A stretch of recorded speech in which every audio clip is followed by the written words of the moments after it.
Floripa, né? Quem não sabe, eu sou de Curitiba. Um prazer estar aqui. Eu estava pensando no que falar para vocês desde a hora que eu cheguei. E eu troquei tudo que eu ia falar. Eu deixei meu mentor, que é o João, completamente louco. O João está totalmente... Não, você vai tirar tudo. Eu falei, vou tirar tudo que eu tinha de slides, de apresentação. E para lembrar da primeira vez que eu escutei uma palavra e uma expectativa sobre mim, foi quando eu nasci, há 48 anos atrás. E me colocaram lá dentro do nascimento e falaram a primeira coisa para o meu pai e para minha mãe, falaram, é menino. Com uma série de coisas do que isso significava. E isso veio muito antes de dizer que era saudável. A gente, enquanto sociedade, pensa assim. A gente diz, é menino ou é menina?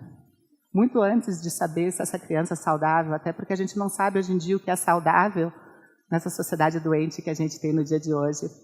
E isso começou a criar uma série de questões na minha vida, um tanto tortuosas, como você deve imaginar. E a gente, enquanto sociedade, acabou criando uma série de regras, né? A gente, quando nasce, pela presença de uma vagina, a gente transforma fêmeas em mulheres. E pela presença de pênis, a gente transforma machos em homens, dentro das construções que variam do que é ser homem e ser mulher. Eu lembro, aos 6 anos de idade, numa época que não tinha internet, vocês devem imaginar, né? Eu nasci em 1972, e eu fazia um colégio que se chama Colégio Bom Jesus, é um colégio franciscano aqui lá de Curitiba, e eu estava passando do pré para a primeira série, do primeiro ano, quando as coisas ficavam mais sérias, e quando eu estava passando o prézinho na hora do intervalo, na hora do recreio, meus amiguinhos e amiguinhas da época começaram a bater palma na hora do intervalo, uma rodinha em volta de mim, e começaram a me chamar de Mariquinha. Eu não sabia o que era Mariquinha. E eu achei que era incrível ser Mariquinha do Colégio Bom Jesus. Começaram a vir outros amigos, outras amigas, começaram a bater palma, a roda ficou gigantesca, até que veio uma inspetora do colégio muito braba e falou, vocês não podem fazer isso, todo mundo para a sala de aula e etc. Eu não entendi o que estava acontecendo. E meu pai ia buscar a gente, nós 3, eu sou filha do meio, né? Você vê que a vida vai dando insights para você, né? Então, eu tenho um irmão mais velho, que é o Guilherme, uma irmã mais nova, e eu sou a do meio, para poder ficar mais indecisa, para ver que caminho que eu ia seguir. Dentro dessas construções todas do Colégio Bom Jesus, quem tem irmão, irmã, quem tem filhos pequenos sabe que o pai faz aquela primeira pergunta quando a gente chega no colégio, né? E ele pergunta, e aí, o que vocês aprenderam? E quem tem irmão e irmã sabe que a gente fica disputando aquele olhar, aquele brilho no olhar do pai ou da mãe quando vai buscar a gente, né? Querendo contar quem teve o dia mais Power Ranger Mega Blaster do mundo, né? Eu, como achei que eu tinha arrasado aquele dia, eu falei, bom, eu vou ser a última para fazer um grande finale e arrasar, né? Porque não vai ter dia como o meu hoje, né? E daí meu irmão contou do dia dele, ele contou alguma coisa relacionada com futebol, era sempre com esporte, as coisas que o Guilherme contava, então ele nunca contava nada de estudo, não era muito a área dele, continua não sendo até hoje. A minha irmã estava no jardim, então na época não fazia nada, né? Então se eu já não fazia nada, no jardim você dorme quando está afim, né, gente? Você não faz muita coisa. Mas nesse dia ela teve um dia muito interessante. A Sabrina é super pequenininha e nesse dia a Sabrina contou de umas piruetas, de coisas e tal que ela fez, uns espacates invertidos, tudo. Eu falei, nossa, que dia incrível mesmo, né? E daí eu falei assim, e você, Alexandre? Meu nome era Alexandre, imagina. Meu pai escolheu por causa de quem? De Alexandre o Grande.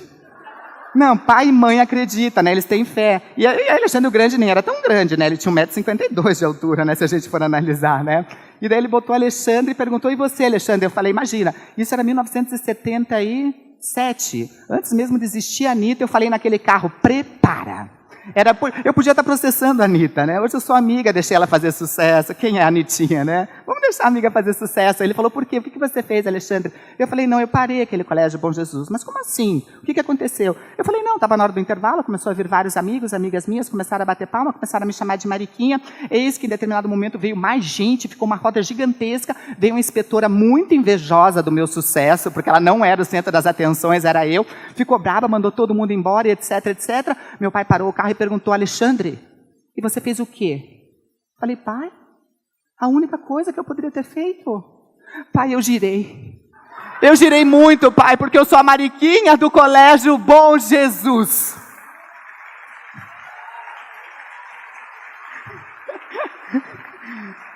Eu achei que ia acontecer aplauso.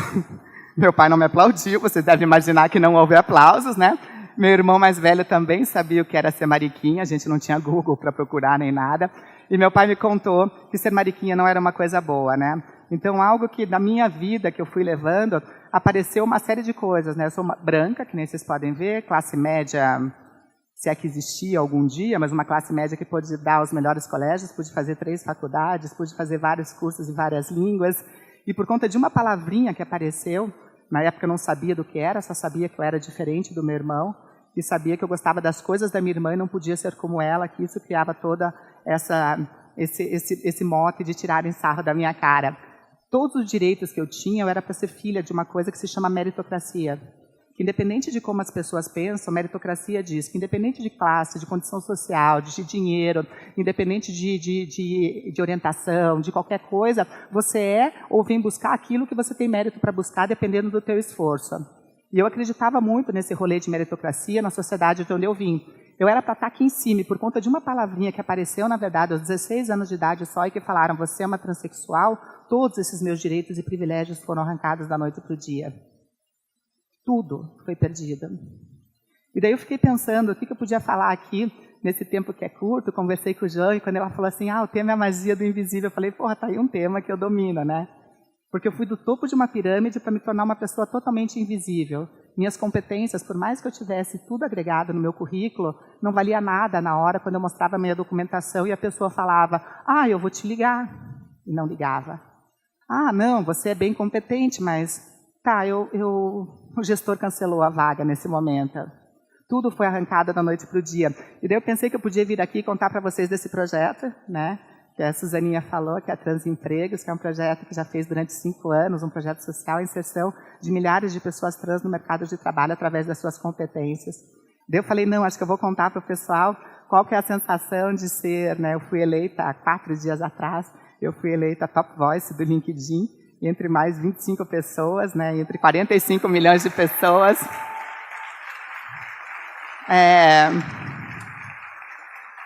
E poucos dias antes, a Cláudia tem uma premiação do Prêmio Cláudia, que nomifica também 25 mulheres também, para a maior premiação da América Latina, e eu estava como finalista. E daí eu falei, nossa, tantas coisas, né? E para uma mulher trans e que veio desses direitos arrancados, é muito importante para dar visibilidade a outras coisas. Mas eu falei, não, acho que o que eu vou gostar de falar para vocês são 6 dicas, eu daria muito mais, mas o tempo é curto, depois a gente pode conversar fora daqui. Mas 6 dicas do que uma pessoa trans, com a vivência que eu vivo, pode trazer para pessoas que vivem dentro de uma sociedade cis-heteronormativa. Uma sociedade que cria uma série de condicionamentos, que nem eu disse, desde que a gente nasce, dizendo que meninos podem uma coisa e que meninas podem outras. Que meninos gostam de azul e meninas só podem usar rosa. Né? A gente tem ministras que acreditam nisso, né? E daí eu falei, acho que as pessoas vão gostar de saber. Isso me leva, por isso que eu trouxe só um caderninho hoje para falar para vocês, isso me leva à primeira dica, né? Que pessoas cisgêneras são pessoas que estão de encontro a essas normas cis-heteronormativas, que é a grande maioria, apesar que hoje há controvérsias, porque tem muito curioso e muita gente se questionando, então tem aumentado o número de pessoas com essa característica. Então a primeira dica é, se você não sabe, não faz a mínima ideia do que é cisgênero, você é cisgênero. Olha que legal, que simples. Maite, o que é cisgênero? Eu falo, você. Olha, essa é a primeira dica e é infalível, porque pessoa trans sabe que tem alguma coisa errada no rolê. Isso me leva à segunda dica, que é, ninguém é natural. Natureza, independente da definição que a gente tenha, natural é tudo aquilo que vem da natureza e mantém a sua qualidade essencial, a qualidade inata, sem modificação, certo? Isso é uma coisa natural, quando a gente diz de fato. Ninguém aqui dentro é natural. A gente pinta o cabelo, a gente corta, a gente lixa a unha, a gente coloca roupas e tecidos variados no corpo, a gente faz obturações e coloca amálgamas nos nossos dentes. Nós somos todos plásticos, todos aqui. Cis e heterossexuais. A naturalidade não existe. O natural é ser quem a gente é. A gente tem que conviver com isso. A terceira dica é um exercício. E eu queria propor para vocês que vocês fechassem o olho. Vocês vão ter que confiar em mim. Pode fechar. Eu estou olhando quem não está roubando, hein? Isso. Fecha o olho. Agora escuta só esse barulho, respira. Pode fechar. Agora imagina que você está num lugar incrível. Um lugar que você quis ir a tua vida inteira, sabe? Com as pessoas que você mais gosta. Nesse dia estão aí teus pais, tua mãe. Não importa se eles não estão mais aqui fisicamente. No teu sonho, agora de olho fechado, eles podem estar junto com você. Então está o teu pai, está a tua mãe, estão teus melhores amigos. O lugar é incrível. Olha o cheiro desse lugar. Olha as cores, olha que lugar lindo. Tem até um barulho de passarinho, olha. Lindo esse lugar, é um dia feliz. E você conseguiu essa tua felicidade através do teu trabalho, através do teu esforço, através das tuas competências, através das tuas qualidades. Tá gostoso, não tá? Ficar de olho fechado imaginando essas coisas. Agora, ainda de olho fechado, imagina que toca o telefone que está no teu bolso. Você pega o telefone, você não percebe um carro vindo na tua direção e você sofre um acidente. Pode abrir o olho. Agora você não é mais uma pessoa privilegiada. Agora você é um PCD, uma pessoa com deficiência. Agora você está entre 24% das pessoas que não conseguem realizar seus sonhos porque não conseguem ter um emprego. Entre pessoas que têm seus privilégios arrancados da noite para o dia. É por isso que eu queria que vocês percebessem que privilégio, ele é muito falho. Pode acabar a qualquer momento com cada um de nós, independente de ser cis ou transgêneros, de sermos homens ou mulheres. É por isso que a luta e o combate tem que ser por equidade. É por isso que a gente tem que fazer com que o humano prevaleça. A gente tem que parar de contar as pessoas e a gente tem que fazer com que, de fato, as pessoas contem de fato. Essa é a verdadeira revolução. Nós aqui dentro somos pessoas privilegiadas. Pudemos comprar um convite, pudemos estar aqui assistindo várias ideias e vários questionamentos. Somos privilegiados e nada contra a gente ser privilegiado. Mas tenho noção de que quanto mais privilégios a gente tenha, mais responsabilidade a gente tem que ter na mudança desse mundo melhor. Esse mundo melhor só vai acontecer quando a gente pensar na maioria das pessoas do nosso planeta. No nosso planeta, pelo menos aqui no Brasil principalmente, a gente sabe pelo censo, só tem duas maiorias. Mulheres e negros ou pardos. Quem não é mulher, nem negro ou pardo, é minoria. Uma minoria cheia de privilégios que às vezes a gente acha que a gente é uma maioria que está dominando, mas não é. Somos só privilegiados dentro desse rolê todo. A revolução, ela tem que ser feminina e preta. Senão ela não é verdadeira e senão ela não acontece. Pensem nisso para fazer a mudança na vida de vocês e no dia a dia. Isso me leva à quarta dica para vocês, que a vida me virou do avesso. Obrigada.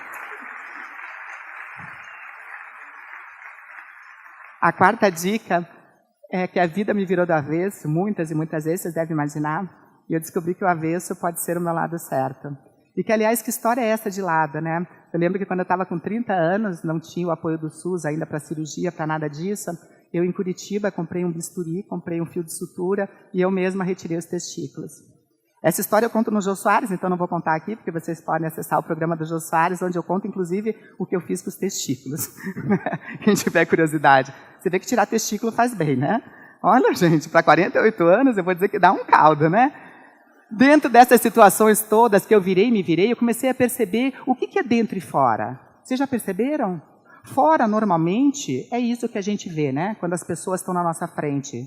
Dentro é quando você consegue enxergar as pessoas. Perceba a diferença que muitas vezes a gente só vê as coisas, a gente não enxerga elas de fato.